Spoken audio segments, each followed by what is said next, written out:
Bonjour à tous et merci pour votre invitation et évidemment désolé David Gallier et moi-même de ne pas être présents aujourd'hui, mais c'était difficile de faire un aller-retour pour une journée en Argentine, donc nous vous envoyons cette petite vidéo et puis le texte suivra évidemment, il sera plus argumenté et approfondi que ce que nous allons raconter ici en 10 minutes. Voilà, nous allons vous parler du port de la Seigne-sur-Mer dans le Var, au sud de la France. Vous avez derrière moi la rade de Toulon, rade militaire à l'origine, qui est une des plus belles rades d'Europe. Et dans cette rade, il y a la ville de la Seigne-sur-Mer, où se trouvaient les anciens chantiers navals. Obligé de dire les anciens, évidemment, aujourd'hui, les anciens chantiers navals, gigantesques. Vous voyez là une photographie aérienne de l'époque où ils étaient encore en activité. C'est une des archives dont nous allons parler. Donc ces chantiers navals de la Seigne qui ont fait vivre cette ville pendant des générations, puisque ils ont été créés au milieu du 19e siècle et ils ont disparu, ils sont en train de finir de disparaître malheureusement en 1989, et on rase petit à petit les bâtiments restants. Donc je suis ici sur le site qu'on appelle le site Total, au-dessus des lieux de ces anciens chantiers. Le site Total, c'était en fait les grandes réserves de carburant qui alimentaient les chantiers et les navires évidemment. Voilà, donc on va parler de deux lieux dans ce qui nous occupe, à savoir ce site. Le cadre était suffisamment explicite pour vous présenter cet exposé. Et un autre lieu, l'atelier de mécanique, un immense bâtiment qui est encore sur le port de la Seigne, on dira. Tout le reste a été détruit par rapport à la photo que vous venez de voir.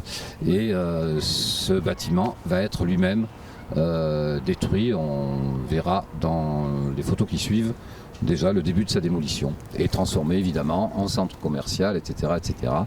Mais ça, c'est assez classique.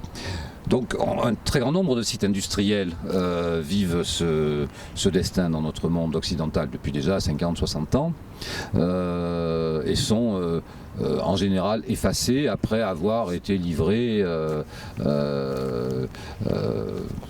à la nature, au vandalisme, etc., etc., mais aussi livrés aux graffiteurs, comme on devrait le dire, d'après le dictionnaire, mais que je préfère appeler les graffeurs ou les taggeurs, qui ont exprimé sur leur mur, dans le cadre de ce qu'on appelle l'urbex. Il faut lire à ce propos le livre de Magda Lanitz, à savoir l'urban exploration, c'est-à-dire des lieux qui ne sont pas la rue. On dit toujours le street art ou le graffiti, c'est l'art de la rue dans la rue pour ses passants, c'est pas vrai.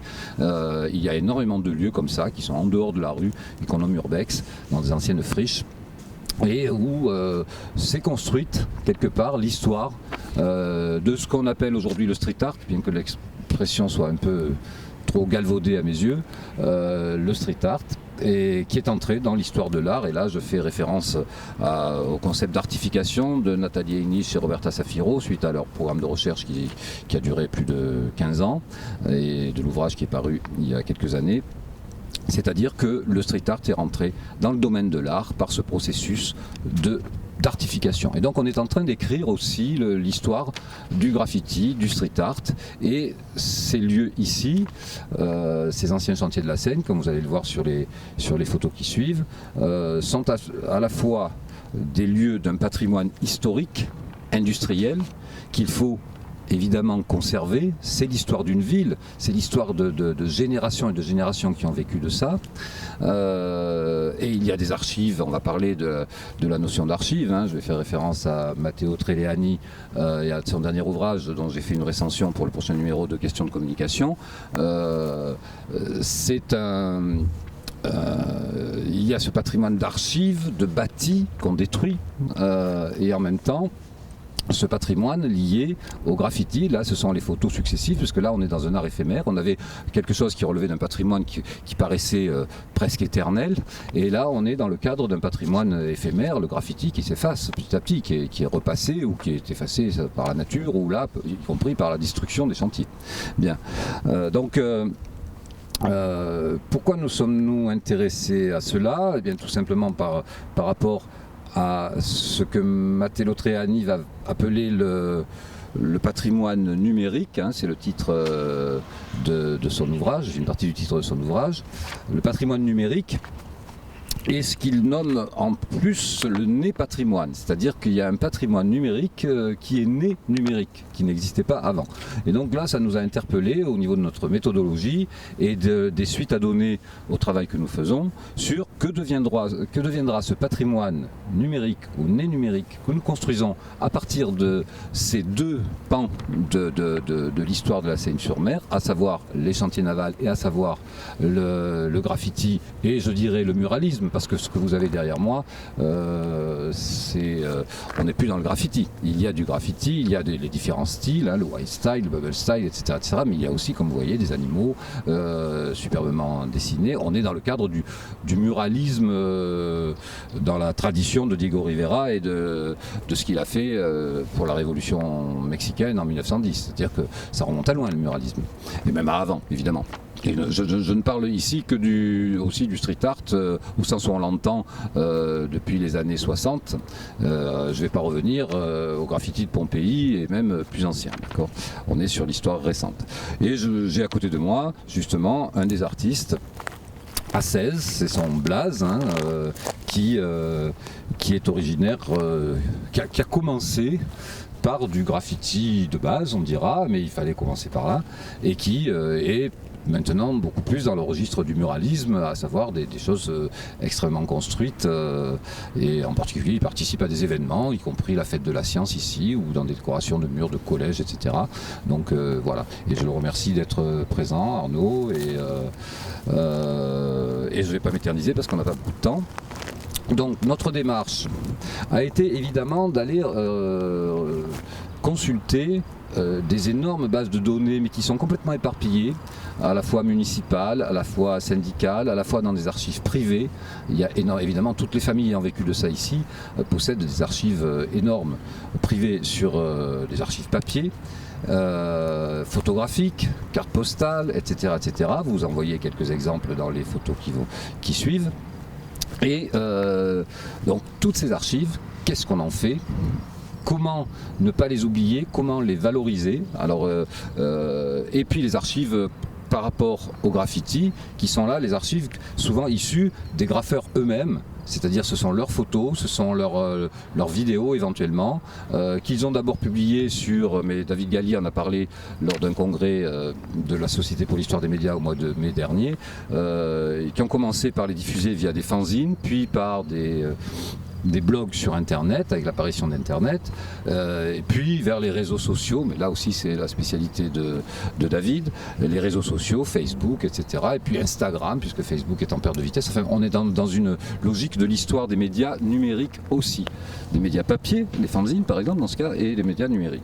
Donc c'est poser la question pour nous de d'abord la constitution de bases de données phénoménales sur les deux patrimoines, et là le travail est gigantesque, et de leur mise en perspective via le patrimoine numérique. Alors merci Christian, justement pour revenir sur cette problématique, comment à partir de bases de données numériques, de quelle manière ensuite on arrive à mettre en perspective ce patrimoine. Alors on a choisi le web documentaire, donc on s'est distingué un petit peu du documentaire qui est une forme de mise en perspective du patrimoine par exemple, plutôt linéaire avec une réalisation, un regard du réalisateur. Et nous on a choisi le web documentaire, c'est-à-dire mettre en lien directement, comme vous le voyez actuellement avec une arborescence numérique, comment mettre en lien des éléments numériques. Alors les éléments numériques, c'est par exemple une photographie qui est codée, qui se transforme en numérique. Ça peut être également, comme vous allez pouvoir le constater un peu plus loin aussi, des boutons cliquables qui font d'ailleurs référence à tout un ensemble de stratégies que l'on nomme les design patterns, c'est-à-dire qu'on a déjà une approche directement implantée des algorithmes, implantée également des stratégies des grandes plateformes comme Facebook, Snapchat et autres, qui utilisent déjà ce travail cognitif qui a été fait pendant de nombreuses années, c'est-à-dire mettre des images, mettre des boutons que vous pouvez retrouver cliquables avec les éléments tactiles comme le smartphone, la tablette et autres. On part de ce design pattern, de ces éléments qui sont faits, qui sont déjà très utilisés, et ensuite on s'approprie également les usages particulièrement des jeunes publics ici, c'est-à-dire qu'est-ce qui les intéresse, de quelle manière ils peuvent contribuer eux aussi à ce patrimoine-là. Des publics moins jeunes aussi, mais on utilise en tout cas tout ce design pattern, toutes ces stratégies qui sont utilisées par les grands groupes. Ensuite, comment on fait? C'est-à-dire que là, vous le voyez, donc il y a l'arborescence, on arrive ensuite sur une image, tout à l'heure on en parlait, une photo d'Eddie Smith, on la met en activité, on la met en animation. Alors ce n'est pas une vidéo, c'est un ensemble d'éléments numériques. Vous voyez des petits oiseaux implantés, vous voyez également l'image qui est animée avec des petites vaguelettes sur le bas de l'image. Et ensuite on a des éléments cliquables qui sont proposés. Alors si on clique par exemple, comme vous voyez ici sur l'ouvrage en particulier, on arrive aux archives. Et là on arrive sur le travail de Jan Sims, donc artiste que l'on souhaitait vous présenter également.